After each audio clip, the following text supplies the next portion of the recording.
ओम गुरुर्ब्रह्मा गुरुर्विष्णु गुरुर्देवो महेश्वर गुरु साक्षात् परम ब्रह्म तस्मै श्री गुरुवे नमः। ओम।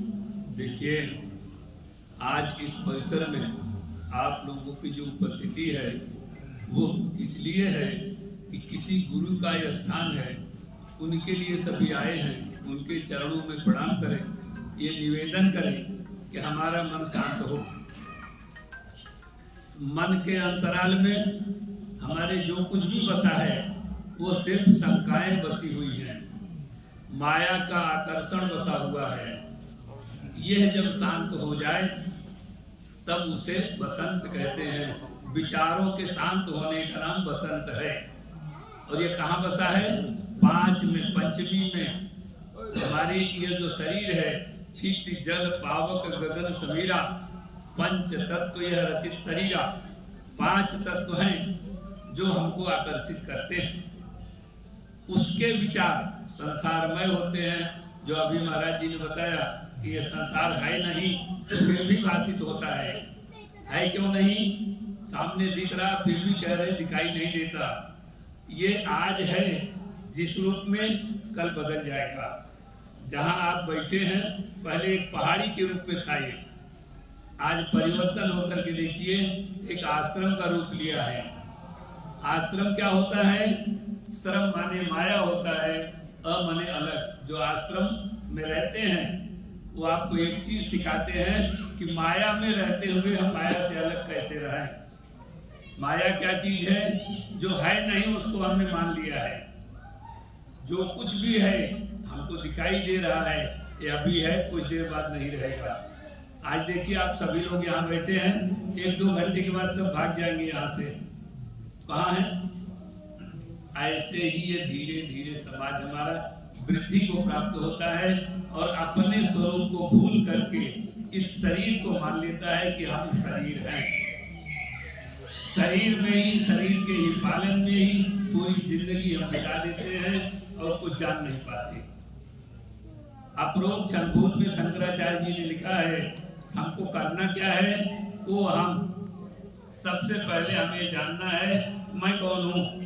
तद्मिनम, ये जो दिखाई सुनाई दे रहा है ये क्या है? इसको जब हम जानने की कोशिश करेंगे तब जो ये सार वस्तु आत्मा है, जो इस संसार में लिप्त हो गया है, इस शरीर में फंस गया है, वो आपको दिखाई देगा, जिसको आत्मा कहते हैं। आत्मा माने अंदर जो होता है, बाहर दिखाई नहीं देता। ऐसे ही गीता में आया ना, ईश्वर सर्वभूता नाम हृदय देशे स्थित अर्जुन। ईश्वर सभी भूत प्राणियों में है, लेकिन अंदर है, बाहर दिखाई नहीं देगा। तो हमें अंदर जाना है। अंदर जाने का रास्ता कौन देता है? गुरु। गुरु के पास क्या रहता है? गुण।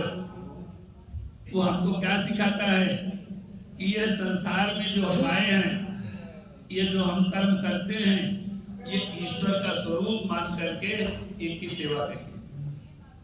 समाज में रहते हुए समाज की जो हम सेवा करते हैं, ईश्वर मान करके उसकी सेवा करें, ये ईश्वर का रूप है।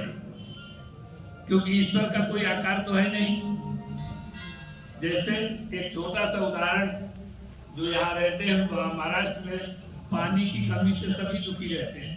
कभी टैंकर से पानी आता है, कभी नल में पानी आना बंद हो गया। तो जो पानी टैंकर से आया, कोई बाल्टी लेके, कोई ड्रम लेकर के, कोई अपना लोटा थाली गिलास लेकर के दौड़ते हैं, पानी भर लेते हैं। जब पानी अलग अलग वस्तुओं में भर गया तो पात्र के नाम से जानते हैं कि ये ड्रम का पानी है, ये लोटे का पानी है, नहीं ये तांबिया का पानी है, लेकिन पानी तो एक ही है। ऐसे ही ये जितने हम लोग यहाँ बैठे हैं, सबके अंदर परमात्मा एक ही है, लेकिन पात्र भेद से अलग अलग दिखाई देता है। जितने बैठे हैं सब ईश्वर के रूप हैं। हमको माया क्यों दिखाई देती है, शरीर क्यों दिखाई देता है? क्योंकि हमको शुरू से समझाया गया है कि ये तुम हो और ये तुम्हारा परिवार है, ये तुम्हारी वस्तु है। धीरे धीरे हम अपने स्वरूप को भूल गए